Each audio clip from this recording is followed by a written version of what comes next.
খবর শুনছেন CM news TV channel থেকে। আজ 4 ফেব্রুয়ারি বুধবার। জানাবো আজকের বাছাই করা গুরুত্বপূর্ণ 30টি তাজা সংবাদ। শুরুতেই দেখে নেব আজকের সংবাদ শিরোনাম।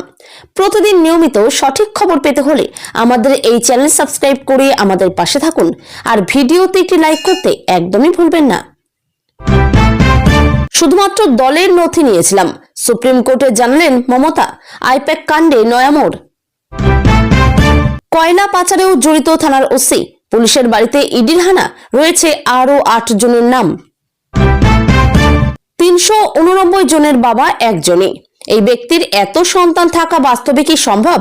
সুপ্রিম কোর্টে হলফনামা দিয়ে প্রশ্ন কমিশনের। কয়লা পাচার মামলা, জামুরিয়ার ব্যবসায়ীর বাড়িতে লক্ষ লক্ষ টাকা নগদ, 3টি মেশিনে চলছে টাকা গোনার কাজ। সবুজ ফাইল কাণ্ডে মিথ্যের জালে মমতা, জেলে যাওয়ার ভয় পাচ্ছেন, ইডির পাশে দাঁড়ালেন শুভেন্দু। বিধানসভায় শাসক দলের বিধায়কদের সারিতেই আপাতত আসন পেলেন হুমায়ুন কবির।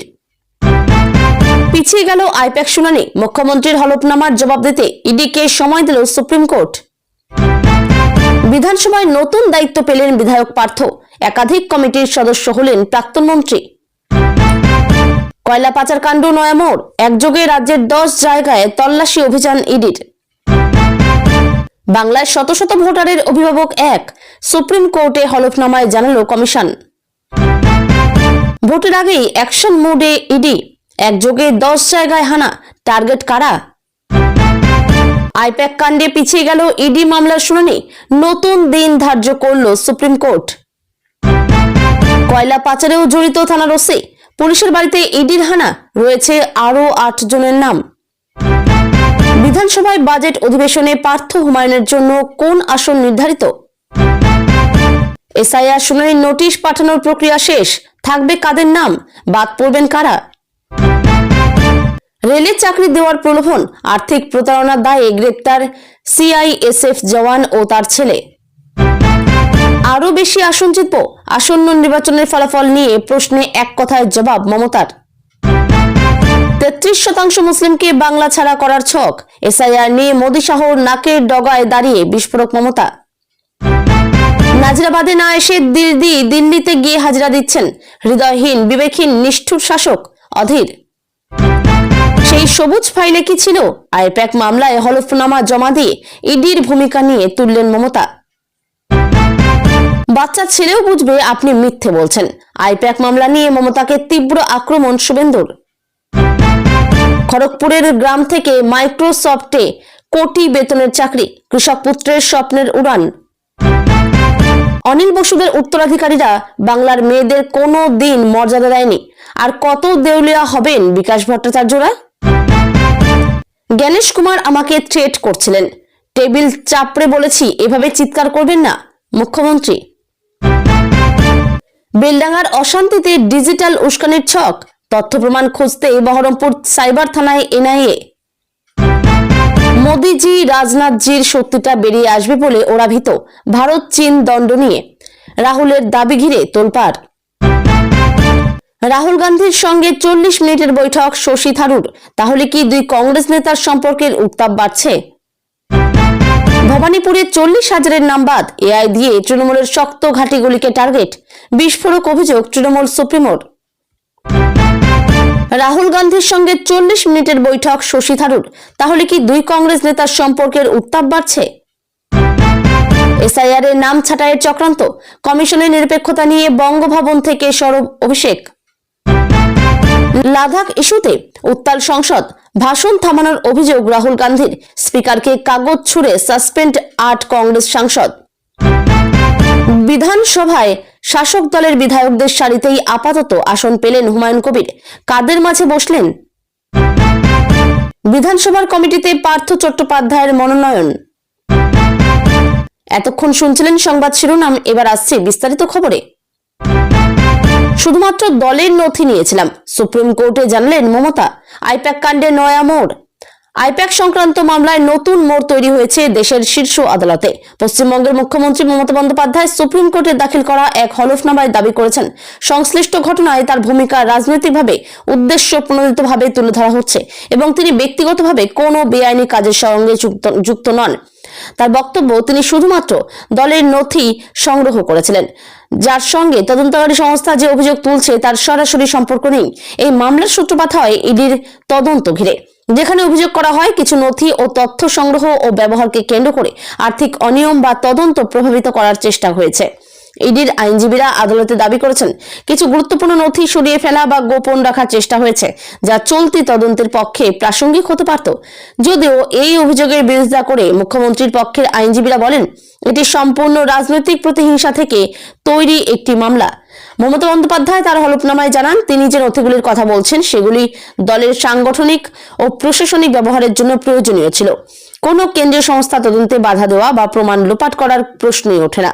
তার বক্তব্য, রাজনৈতিক দল হিসেবে আমাদের নিজস্ব নথিপত্র থাকে এবং তার সংগ্রহ বা সংরক্ষণ করা অপরাধ হতে পারে না। আদালতে এই মামলার শুনানিতে বিচারপতিরা উভয় পক্ষের বক্তব্য মনোযোগ দিয়ে শোনেন। আদালত স্পষ্ট করে জানিয়েছে, বিষয়টি সংবেদনশীল এবং তদন্ত প্রক্রিয়াকে প্রভাবিত না করে আইনি দিকগুলি খতিয়ে দেখা হবে। একই সঙ্গে আদালত ইডিকে নির্দিষ্ট কিছু প্রশ্নের জবাব দেওয়ার জন্য সময় দিয়েছে, বিশেষ করে কোন নথি কিভাবে তদন্তের ক্ষেত্রে গুরুত্বপূর্ণ তা স্পষ্ট করার জন্য। রাজনৈতিক মহলে এই ঘটনাকে ঘিরে তীব্র চাপানোতর শুরু হয়েছে। শাসক দল তৃণমূল কংগ্রেসের নেতারা বলছেন, কেন্দ্রীয় সংস্থাগুলিকে ব্যবহার করে বিরোধী রাজনৈতিক নেতাদের চাপে রাখার একটি বৃহত্তর চক্রান্তের অংশ এই মামলা। তাদের দাবি, নির্বাচন ঘনিয়ে এলেই এ ধরনের তদন্তের গতি হঠাৎ বেড়ে যায়। অন্যদিকে বিরোধী দলগুলির বক্তব্য ভিন্ন। তাদের দাবি, আইনের পথে চলবে, আর কেউ ক্ষমতায় থাকলেই তিনি আইনের ঊর্ধ্বে নন। কিছু বিরোধী নেতা প্রকাশ্যে বলেছেন, যদি কিছু লুকোনো না থাকে তবে তদন্তে সহযোগিতা করতেই বা আপত্তি কোথায়? আইন বিশেষজ্ঞদের একাংশের মতে এই মামলার মূল প্রশ্ন হবে, উল্লিখিত নথিগুলি আদৌ তদন্ত সংক্রান্ত প্রমাণের অন্তর্ভুক্ত কিনা। যদি প্রমাণিত হয় যে সেগুলি কেবল দলীয় প্রশাসনিক কাগজপত্র, তবে অভিযোগ টিকিয়ে রাখা কঠিন হতে পারে। আবার যদি তদন্তকারী সংস্থা দেখাতে পারে যে ওই নথির সঙ্গে আর্থিক বা আইনি অনিয়মের যোগ রয়েছে, তবে মামলার গুরুত্ব অনেকটাই বেড়ে যাবে। সব মিলিয়ে সুপ্রিম কোর্টে দাখিল করা এই হলফনামা মামলাটিকে নতুন আইনি ও রাজনৈতিক মাত্রা দিয়েছে। এখন নজর আদালতের পরবর্তী শুনানির দিকে, যেখানে ঠিক হবে তদন্ত কোন পথে এগোবে এবং মুখ্যমন্ত্রীর দাবির আইনি মূল্য কতটা। কয়লা পাচারেও জড়িত থানার ওসি, পুলিশের বাড়িতে ইডির হানা, রয়েছে আরো 8 জনের নাম। কয়লা পাচার মামলায় তদন্তের জাল আরো বিস্তৃত হচ্ছে বলে ইঙ্গিত মিলেছে ইডির সাম্প্রতিক তল্লাশি অভিযানে। কেন্দ্রীয় তদন্তকারী সংস্থা অভিযোগের ভিত্তিতে এক থানার ওসির বাড়িতে তল্লাশি চালিয়েছে।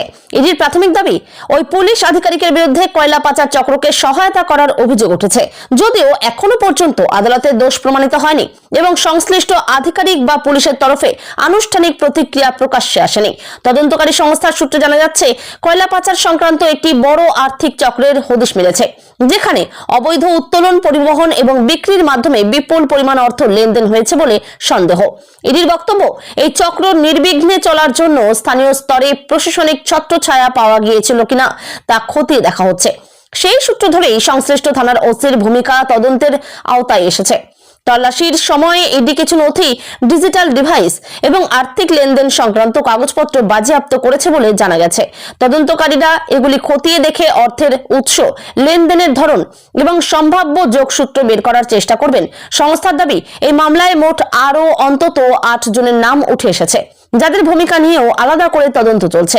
আইন বিশেষজ্ঞদের মতে, কোন পুলিশ আধিকারিকের বিরুদ্ধে এমন অভিযোগ অত্যন্ত গুরুতর, কারণ আইন শৃঙ্খলা রক্ষার দায়িত্বে থাকা ব্যক্তি যদি অপরাধ চক্রকে সাহায্য করে থাকেন, তা প্রমাণিত হলে তা প্রশাসনিক ব্যবস্থার উপর মানুষের আস্থা নষ্ট করতে পারে। তবে একই সঙ্গে তারা এটাও মনে করিয়ে দিচ্ছেন, তদন্ত চলাকালীন কাউকে দোষী সাব্যস্ত করা যায় না, আদালতে প্রমাণের ভিত্তিতে চূড়ান্ত সিদ্ধান্ত হয়। রাজনৈতিক মহলেও এই ঘটনাকে কেন্দ্র করে বিতর্ক শুরু হয়েছে। বিরোধী দলগুলির একাংশ বলছে, এটি প্রমাণ করে যে কয়লা পাচার কোনো বিচ্ছিন্ন ঘটনা নয়, বরং এর পেছনে প্রভাবশালী মহলের যোগ থাকতে পারে।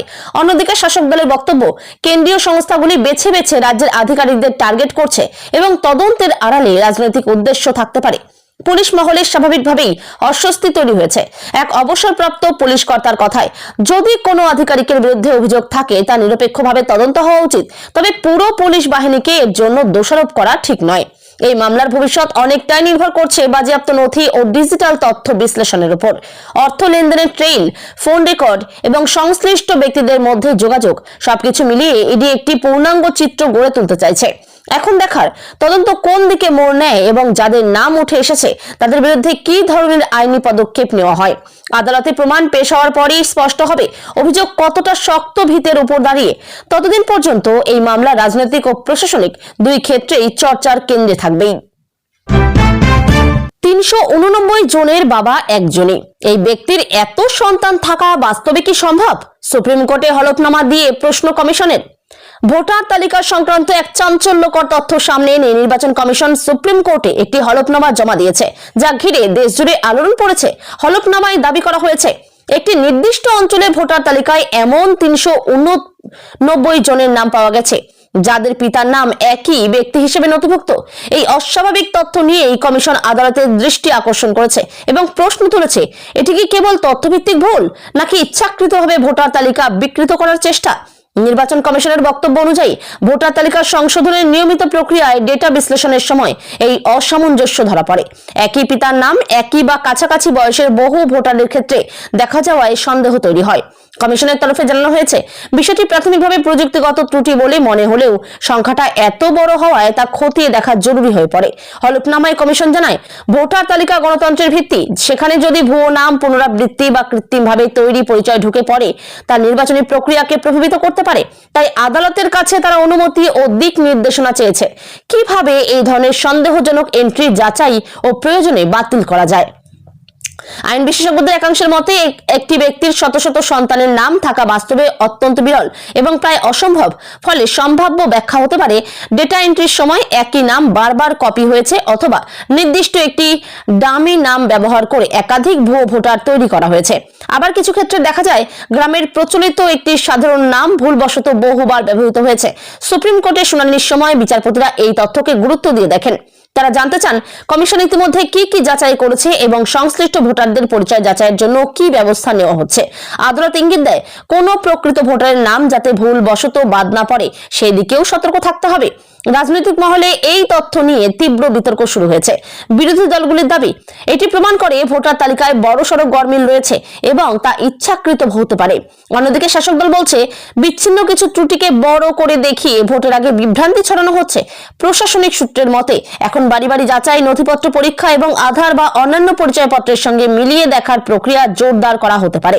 প্রযুক্তিগত বিশ্লেষণের পাশাপাশি মাঠ পর্যায়ের তদন্ত গুরুত্বপূর্ণ হয়ে উঠেছে।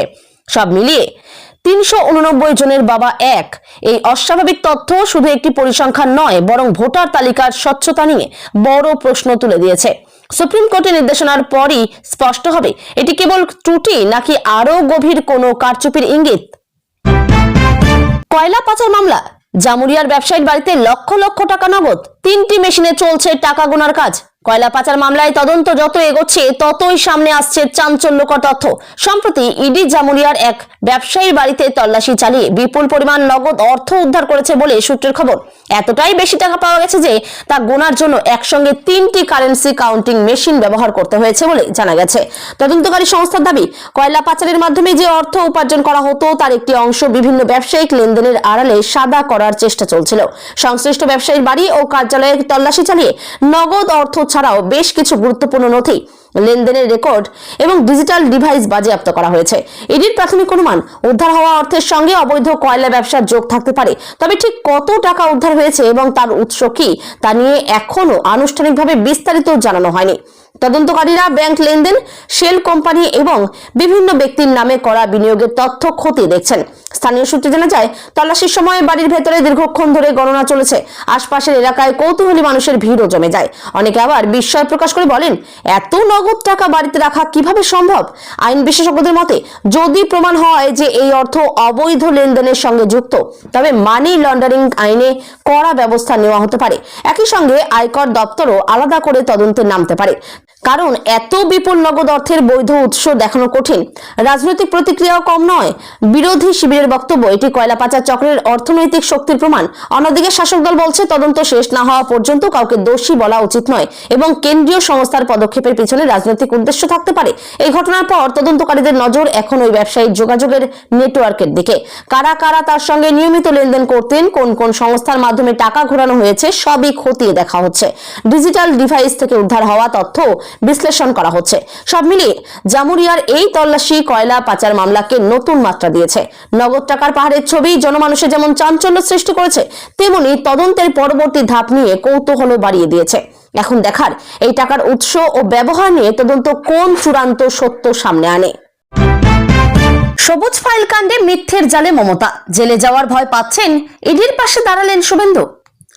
আইপ্যাক মামলাকে ঘিরে রাজনৈতিক সংঘাত আরো তীব্র হলো। বিরোধী দলনেতা শুভেন্দু অধিকারীর সাম্প্রতিক মন্তব্যে তিনি প্রকাশ্যে দাবি করেছেন, তথাকথিত সবুজ ফাইল কাণ্ডে মুখ্যমন্ত্রী মমতা বন্দ্যোপাধ্যায় মিথ্যের জাল বুনছেন এবং তদন্ত এগোলে আইনের মুখোমুখি হতে পারেন। এমন আশঙ্কাতেই নাকি তিনি আতঙ্কিত। এই মন্তব্য সামনে আসতেই রাজ্যের রাজনৈতিক মহলে নতুন করে উত্তাপ ছড়িয়েছে। শুভেন্দু অধিকারী এক সাংবাদিক বৈঠকে বলেন, কেন্দ্রীয় তদন্তকারী সংস্থা ইডি যে তথ্য প্রমাণের ভিত্তিতে তদন্ত চালাচ্ছে তা অত্যন্ত গুরুতর। তার অভিযোগ, কিছু গুরুত্বপূর্ণ নথি গোপন বা সরিয়ে রাখার চেষ্টা হয়েছে এবং সেটিকেই তিনি সবুজ ফাইল কাণ্ড বলে উল্লেখ করেন। যদিও তিনি নির্দিষ্ট করে কোনো নথির বিষয়বস্তু প্রকাশ করেননি, তবে ইঙ্গিত দেন যে সেগুলি তদন্তের পক্ষে অত্যন্ত গুরুত্বপূর্ণ হতে পারে। তিনি আরো বলেন, যদি সবকিছু স্বচ্ছ হয় তবে আদালতে এত তাড়াহুড়ো করে সুরক্ষা চাওয়ার দরকার পড়তো না। তার দাবি, সাধারণ মানুষ আজ জানতে চাইছেন সত্যিটা কি, আর সেই কারণেই তিনি ইডির তদন্তকে সমর্থন করছেন। শুভেন্দুর বক্তব্য, আইন তার নিজের পথে চলবে, কেউই আইনের ঊর্ধ্বে নয়। তৃণমূল কংগ্রেস অবশ্য এই মন্তব্যকে সম্পূর্ণ রাজনৈতিক কুৎসা বলে উড়িয়ে দিয়েছে। দলের মুখপাত্ররা বলছেন, চলতি মামলাটি এখনো বিচারাধীন, অথচ বিরোধী নেতা ইচ্ছাকৃতভাবে জনমনে বিভ্রান্তি ছড়াতে চেষ্টা করছেন। তাদের বক্তব্য, আদালতে যে হলফনামা জমা হয়েছে সেখানে স্পষ্ট বলা হয়েছে সংশ্লিষ্ট নথিগুলি দলীয় প্রশাসনিক কাজের জন্য ব্যবহৃত এবং কোনো তদন্ত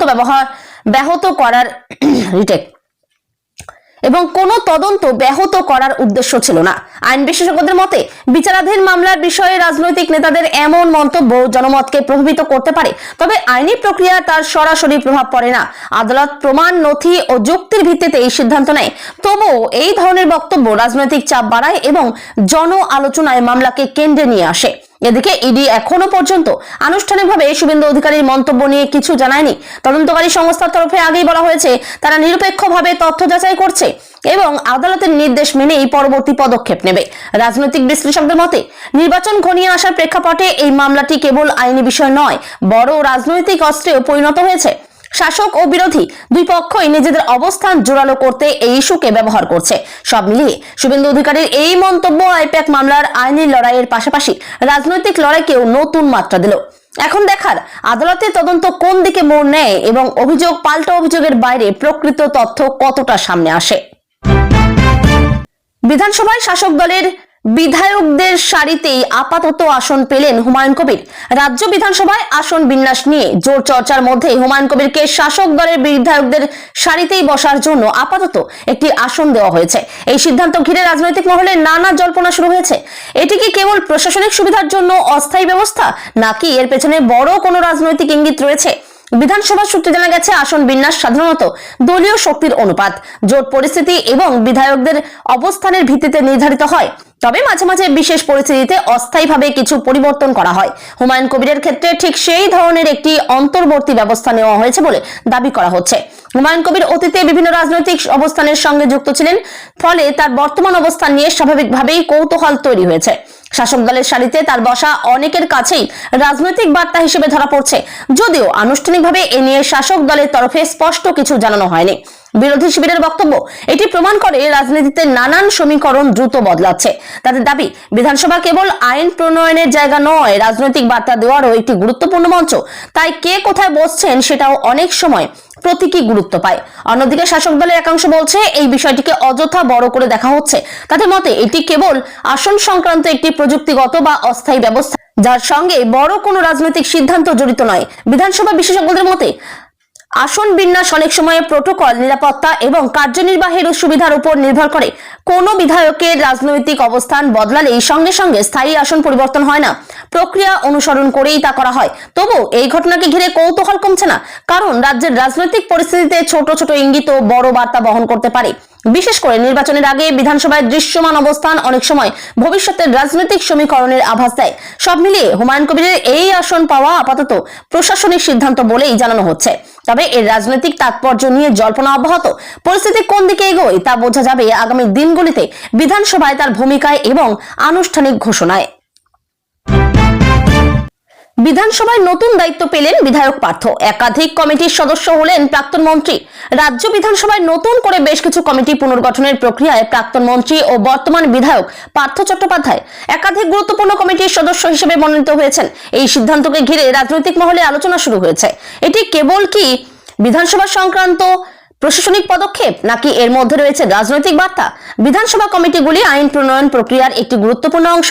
বিভিন্ন দপ্তরের কাজের পর্যালোচনা, নীতি বাস্তবায়নের অগ্রগতি এবং আর্থিক ব্যয়ের উপর নজরদারির মতো দায়িত্ব এই কমিটিগুলোর উপর বর্তায়। সেই দিক থেকে দেখলে কোনো বিধায়কের একাধিক কমিটিতে থাকা মানে তাকে সক্রিয় আইন প্রণয়ন ও পর্যালোচনার কাজে যুক্ত করা। পার্থ চট্টোপাধ্যায়ের এই নতুন দায়িত্ব প্রাপ্তিকে অনেকেই তাৎপর্যপূর্ণ হিসেবে দেখছেন। অতীতে তিনি মন্ত্রিত্ব সামলেছেন এবং প্রশাসনিক অভিজ্ঞতা রয়েছে। সেই অভিজ্ঞতাকে কাজে লাগাতেই তাকে বিভিন্ন কমিটিতে রাখা হয়েছে বলে বিধানসভা সূত্রের দাবি। তবে বিরোধী শিবিরের বক্তব্য ভিন্ন। তাদের দাবি, রাজনৈতিক বিতর্কে থাকা একজন নেতাকে গুরুত্বপূর্ণ কমিটিতে রাখা প্রশ্ন তুলতেই পারে। যদিও বিধানসভা কর্তৃপক্ষের তরফে জানানো হয়েছে নিয়ম মেনেই এবং বিধায়কদের অভিজ্ঞতা ও জ্যেষ্ঠতার ভিত্তিতে এই মনোনয়ন হয়েছে। সংসদীয় বিশেষজ্ঞদের মতে কমিটির কাজ অনেকটাই দলীয় রাজনীতির বাইরে। সেখানে খুঁটিনাটি নীতি, প্রকল্প ও প্রশাসনিক বিষয় নিয়ে বিশদ আলোচনা হয়। ফলে অভিজ্ঞ বিধায়কদের সেখানে রাখা সাধারণ বিষয়। শাসক দলের এক নেতা বলেন, বিধানসভা কমিটি মানে কাজের জায়গা, সেখানে যোগ্যতা ও অভিজ্ঞতাই বড় কথা। তিনি আরো দাবি করেন, বিরোধীরা অযথা বিষয়টিকে রাজনৈতিক রং দিচ্ছে। এই সিদ্ধান্তের ফলে পার্থ চট্টোপাধ্যায় আবার সক্রিয়ভাবে বিধানসভা সংক্রান্ত কাজে বেশি করে যুক্ত থাকবেন বলে মনে করা হচ্ছে। বিভিন্ন দপ্তরের কাজের খুঁটিনাটি পর্যালোচনা তার ভূমিকা কতটা প্রভাব ফেলবে তার সময়ই বলবে। সব মিলিয়ে বিধানসভা কমিটিতে এই মনোনয়ন প্রশাসনিক প্রক্রিয়ার অংশ হলেও রাজনৈতিক তাৎপর্য নিয়ে আলোচনা থামছে না। আইন প্রণয়নের মঞ্চে তার সক্রিয় উপস্থিতি আগামী দিনে আরো নজর কাড়বে বলেই মনে করছেন পর্যবেক্ষকরা।